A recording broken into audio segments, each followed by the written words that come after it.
জনাব এটিএম আজহারুল ইসলাম সাহেব সৌভাগ্যবান, তিনি ন্যায় বিচার পেয়েছেন, আল্লাহ তাআলা তাকে বাঁচিয়ে রেখেছিলেন। তাই যে সমস্ত তথ্য প্রমাণ আদালতে হাজির করা হয়েছিল, অতীতের আপিল বিভাগ তা সঠিকভাবে বিবেচনা করতে ব্যর্থ হয়েছে। ফলশ্রুতিতে আজকে জনাব এটিএম আজহারুল ইসলাম সাহেব কে বেকসুর খালাস প্রদান করেছেন।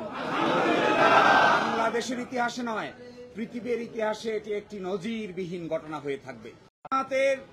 জামাতের এবং বিএনপির 6 জন শীর্ষস্থানীয় নেতৃবৃন্দকে মৃত্যুদণ্ড কার্যকর করা হয়েছে।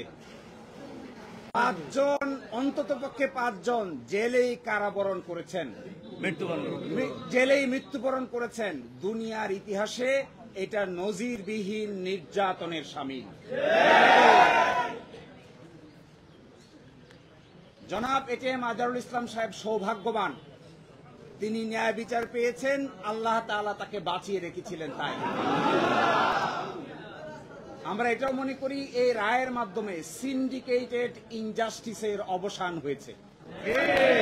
আমরা এটাও মনে করি এই রায় ঘোষণার মধ্য দিয়ে বাংলাদেশের আদালতের মর্যাদা সমুন্নত হয়েছে। এবং আদালত 4টি অবজারভেশন দিয়েছেন। তার মধ্যে প্রথমটি বলেছেন, অতীতের রায়ে বাংলাদেশ সহ এই ভারতীয় সাবকন্টিনেন্টের ক্রিমিনাল বিচার ব্যবস্থার পদ্ধতি চেঞ্জ করে দেওয়া হয়েছিল, এটা ছিল সবচাইতে বড় ভুল। আরো বলেছেন, আদালতের সামনে উপস্থাপিত সাক্ষ্য প্রমাণ অ্যাসেসমেন্ট করা ছাড়াই জনাব এটিএম আজহারুল ইসলাম সাহেবকে ফাঁসি দেওয়া হয়েছিল। এবং আরেকটি ইম্পর্টেন্ট কথা বলেছেন যে পৃথিবীর ইতিহাসে এটি একটি ট্রাভেস্টি অফ ট্রুথ, অর্থাৎ বিচারের নামে অবিচার। আরো বলেছেন,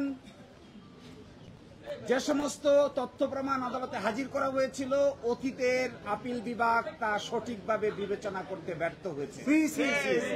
ফলশ্রুতিতে আজকে জনাব এটিএম আজহারুল ইসলাম সাহেব কে বেকসুর খালাস প্রদান করেছেন। বাংলাদেশের ইতিহাসে নয়, পৃথিবীর ইতিহাসে এটি একটি নজিরবিহীন ঘটনা হয়ে থাকবে। এরই মাধ্যমে আমরা মনে করি ন্যায় বিচার প্রতিষ্ঠিত হয়েছে, সত্য বিজয়ী হয়েছে, মিথ্যা পরাভূত হয়েছে। For more updates, follow us on Facebook, subscribe our YouTube channel, get the latest update on www.daily-sun.com.